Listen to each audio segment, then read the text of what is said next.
QLD, TQQQ를 ETF라고 부르면서 마음이 편해지는 순간이 제일 위험합니다. ETF라서 안전한 게 아니라 구조를 아는 사람이 안전해지는 겁니다. 오늘은 딱 이것만 가져가시면 됩니다. QLD, TQQQ는 결국 나스닥 100을 매일 2배, 3배로 따라가게 설계된 도구이고 도구는 쓰는 법을 모르면 손을 베입니다.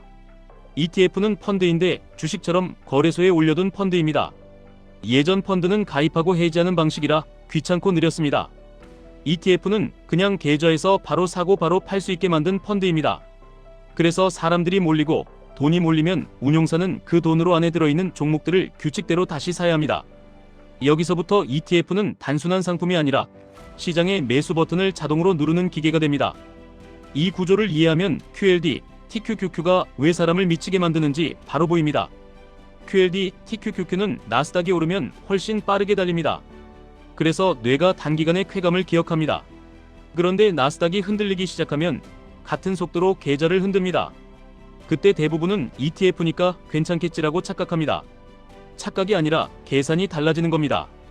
ETF를 고를 때 사람들이 흔히 말하는 기준이 있습니다.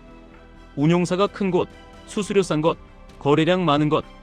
이건 감이 아니라 실제로 돈과 직결됩니다. 순자산 총액이 큰 ETF가 유리한 이유부터 보겠습니다. ETF는 펀드이고 펀드의 덩치가 커질수록 시장에서 관리가 깔끔해집니다. 가격이 기초자산과 어긋나는 구간이 줄어듭니다. 스프레드도 좁아지는 경우가 많고 사고 팔 때 손실이 줄어듭니다.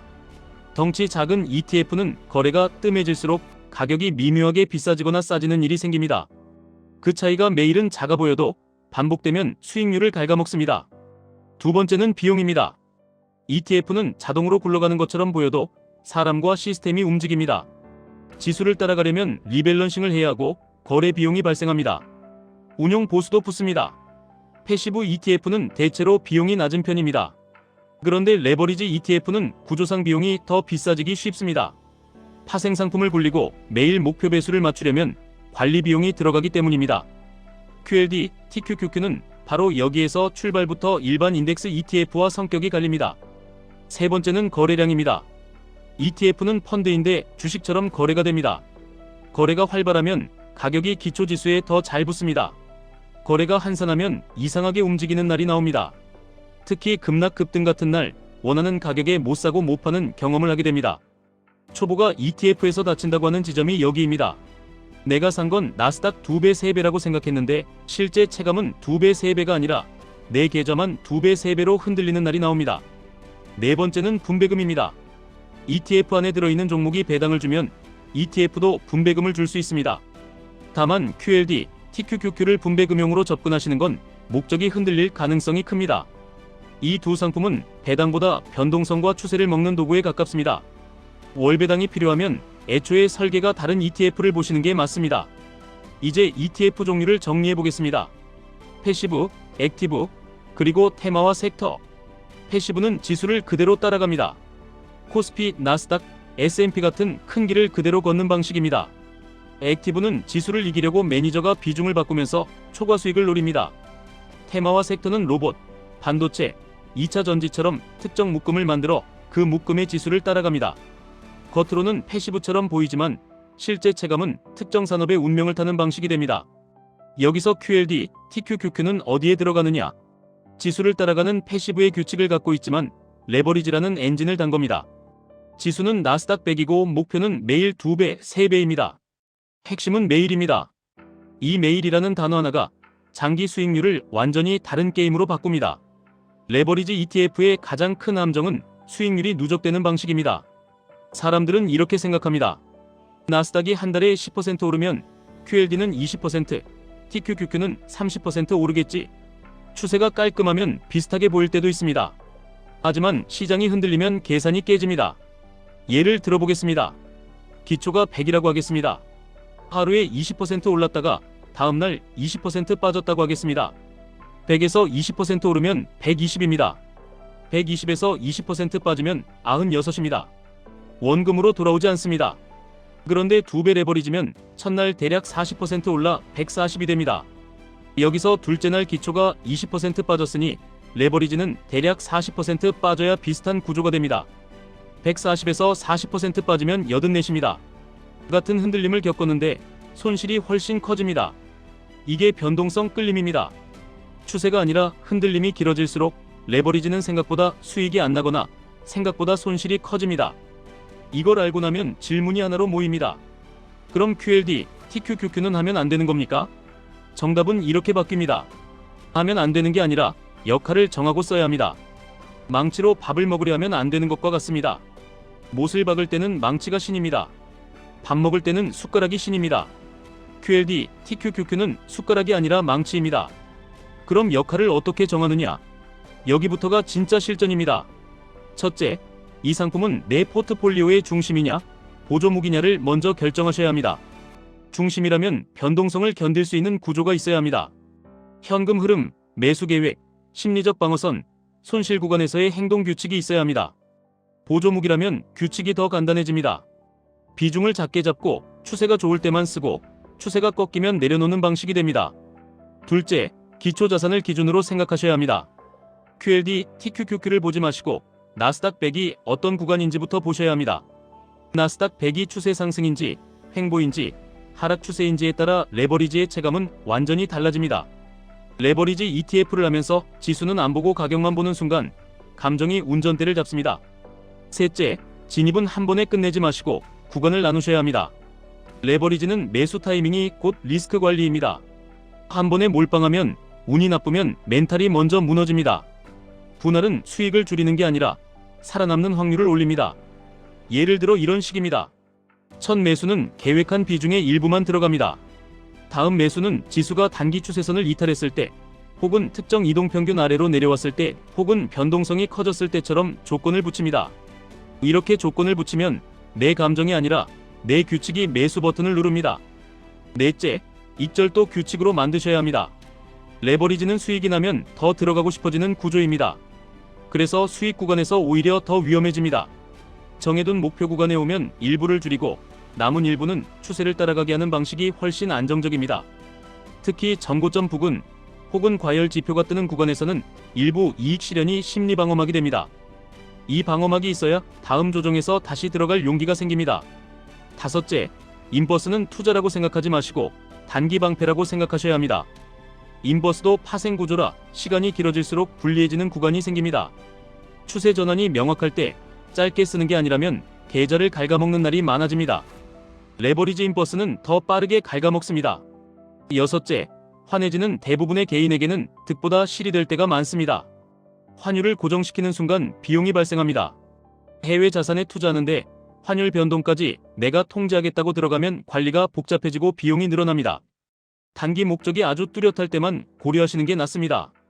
장기라면 환율도 분산의 한 축으로 두는 선택이 자연스럽습니다. 이제 ETF의 흐름 이야기를 해보겠습니다. ETF는 돈이 들어오면 안에 있는 종목을 규칙대로 사야 합니다. 그래서 ETF로 돈이 몰리는 테마는 실제 종목 가격을 들어올리는 힘이 됩니다. 문제는 테마 ETF가 너무 작고 안에 담긴 종목들이 너무 작은 경우입니다. 돈이 들어오는데 살 종목이 작으면 가격이 비정상적으로 뛰기 쉽습니다. 그 다음에는 더 많은 돈이 들어오고 더 오르고 버블이 만들어집니다. 그리고 어느 날 관심이 꺼지면 돈이 빠지고 규칙대로 팔아야 해서 더 빠집니다. ETF가 편한 만큼 군중 심리를 빠르게 증폭시키는 장치가 되기도 합니다. 그럼 QLD, TQQQ는 이 위험에서 자유롭습니까? 테마 소형주 ETF처럼 유동성 부족으로 폭등 폭락하는 위험은 상대적으로 적을 수 있습니다. 하지만 대신 다른 위험이 있습니다. 매일 목표 배수를 맞추는 구조에서 오는 변동성 끌림, 파생 운용에서 오는 비용과 추적 오차, 급변동장에서 체감이 지수보다 과격해지는 심리적 리스크, 즉 종목이 커서 안전한 게 아니라 구조가 달라서 다른 위험을 갖는 겁니다. 여기서 많은 분들이 제일 많이 하시는 착각이 하나 있습니다. 나는 ETF만 한다. 그래서 나는 분산이다. 그런데 QLD, TQQQ는 분산처럼 보여도 사실상 나스닥 100이라는 한 방향의 레버리지를 건 집중입니다. 종목이 100개여도 방향이 하나면 집중입니다. 그리고 레버리지는 그 집중을 더 날카롭게 만듭니다. 그러면 어떻게 해야 하느냐? 결국 결론은 심플합니다. ETF는 고르는 기준이 있고 레버리지는 쓰는 규칙이 있습니다. 둘 중 하나라도 없으면 운에 맡기는 게임이 됩니다. 지금부터는 바로 적용 가능한 체크를 드리겠습니다. 내가 QLD, TQQQ를 들고 있는데 혹은 들 계획인데 오늘 당장 점검할 리스트입니다. 내가 이 상품을 왜 샀는지 한 줄로 적을 수 있어야 합니다. 단기 추세를 먹기 위함인지, 장기 적립으로 갈 건지, 스윙으로 갈 건지. 이게 없으면 흔들릴 때마다 이유가 바뀝니다. 내 비중이 내 심리를 이길 만큼 작은지 점검하셔야 합니다. 밤에 잠이 깨면 비중이 큽니다. 휴대폰을 하루에 10번 넘게 보면 비중이 큽니다. 레버리지는 분석이 아니라 습관으로 망합니다. 내가 추가 매수할 조건이 숫자로 정해져 있는지 보셔야 합니다. 가격이 아니라 조건입니다. 지수가 특정 기준 아래로 내려오면 얼마를, 또 내려오면 얼마를, 이런 식으로요. 조건이 없으면 하락장에서 내 돈이 아니라 내 자존심으로 매수합니다. 내가 이익 실현할 조건이 정해져 있는지 보셔야 합니다. 수익률이 몇 %면 얼마를 줄인다. 지수가 전고점 부근이면 일부를 줄인다. 이런 식입니다. 이익 실현이 없으면 수익 구간에서 비중이 커지고 그 다음 조정에서 멘탈이 터집니다. 내가 그날의 수익률이 아니라 한 달의 구조를 보고 있는지 점검하셔야 합니다. 레버리지는 하루 성적표로 보면 감정이 흔들립니다. 주간, 월간, 분기 단위로 규칙이 지켜졌는지를 보셔야 합니다. 여기까지 오면 예상 질문이 쏟아집니다. QLD가 나을까요? TQQQ가 나을까요?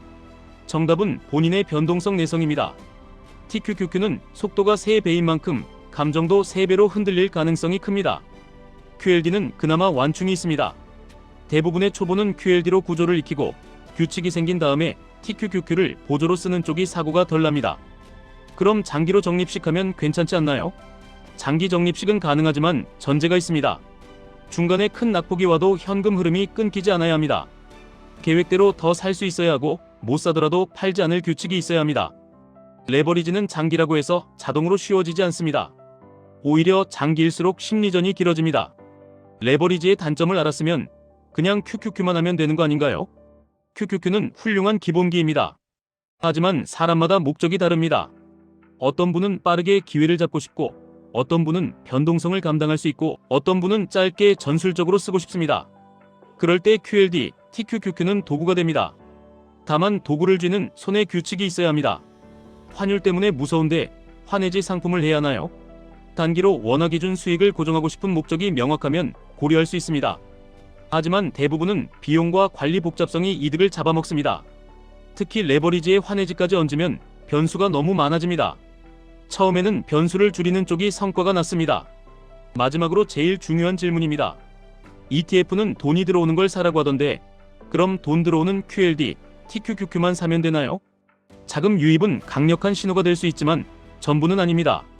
돈이 들어온다는 건 이미 군중이 붙었다는 뜻이기도 합니다. 그 군중이 어디에서 지칠지까지 생각해야 합니다. 그래서 흐름을 보되 내 규칙을 더 위에 두셔야 합니다. 흐름은 방향을 주고 규칙은 생존을 줍니다. 정리하겠습니다. ETF는 편해서 위험해질 수 있습니다. 레버리지는 더 편해서 더 위험해질 수 있습니다. QLD, TQQQ는 지수를 이기는 마법이 아니라 지수의 방향을 더 강하게 타는 장치입니다. 그래서 ETF의 기본기, 순자산 총액, 비용, 거래량, 추적 오차 구조를 이해하는 순간부터 수익률이 바뀝니다. 그리고 그 다음은 딱 하나입니다. 규칙을 먼저 만들고 그 다음에 매수하셔야 합니다. 규칙이 없으면 수익은 운이 되고 손실은 실력이 됩니다. 이 내용은 투자 판단을 위한 참고 정보이며 모든 손익의 책임은 본인에게 있습니다. 지금까지 1분 투자 하이젠버그였습니다.